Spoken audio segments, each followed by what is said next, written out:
আসসালামু আলাইকুম রহমতুল্লাহ বারাকাত। আপনি যখন এই ভিডিওটি দেখছেন তখন পৃথিবীতে এক ভয়ঙ্কর যুদ্ধ চলছে, ইরান আমেরিকার যুদ্ধ।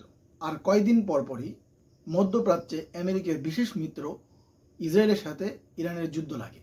আর ইরানের এইসব লড়াই বা কনফ্লিক্ট নিয়ে বাঙালি সমাজ দুটি ভাগে বিভক্ত। একদল ইরানকে মুসলিম বিশ্বের নেতৃত্ব আসনে বসিয়ে দেয়, তো অন্য দল বলে ইরান হলো শিয়া আর শিয়ারা হলো ইসলামের আস্তিনে লুকিয়ে থাকা সাপ, তাই এদের ওপর কখনো বিশ্বাস রাখা উচিত নয়। এরা সব সময় ইসলামের ক্ষতি করেই এসেছে।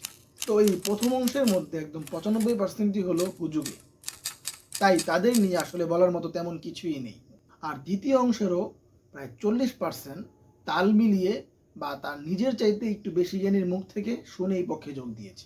বাকি 60%-এর মধ্যে 20% হলো জ্ঞানী শ্রেণী, যারা সামান্য কিছু জানে।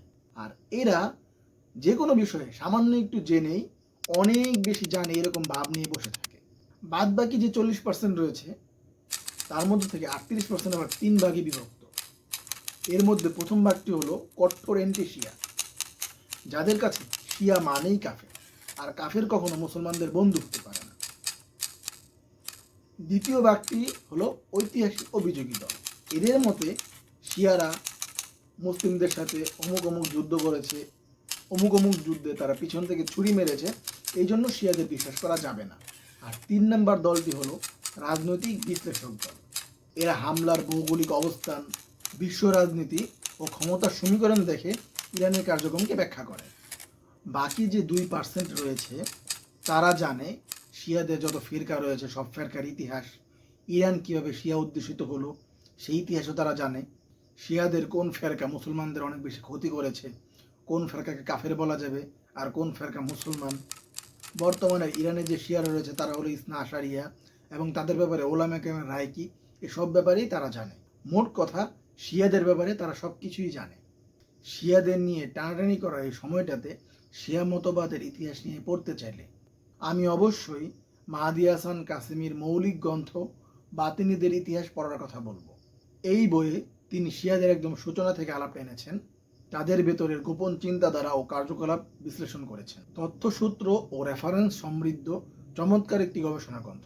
বাংলা ভাষায় মৌলিক রচনা একদমই কম, আর ইতিহাস বিষয়ে নেই বললেই চলে। তো এই বইটি নিয়ে তেমন কোনো আলোচনা বা প্রচারই নেই, অথচ এটি এমন একটি রচনা যা বিদেশি ভাষায় অনুবাদ হয়ে প্রচার হওয়ার মতো। কিন্তু এই বইয়ের লেখক যে দেশি, তাই কদর নেই। এই বইয়ের লেখক বিদেশি কেউ হলে চারদিকে হইচই পড়ে যেত, বাংলা ভাষায় অনুবাদ করার হিড়িক লেগে যেত। যাকগে, বইটির অনেক প্রশংসা করলাম, যা অবশ্যই বইটির প্রাপ্য।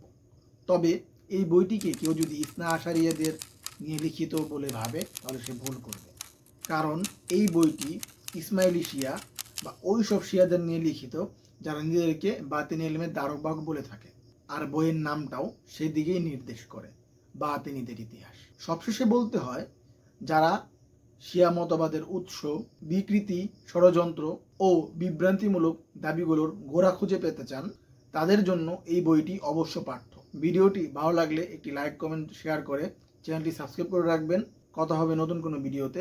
আসসালামু আলাইকুম রহমতুল্লাহ বারাকাতুহু।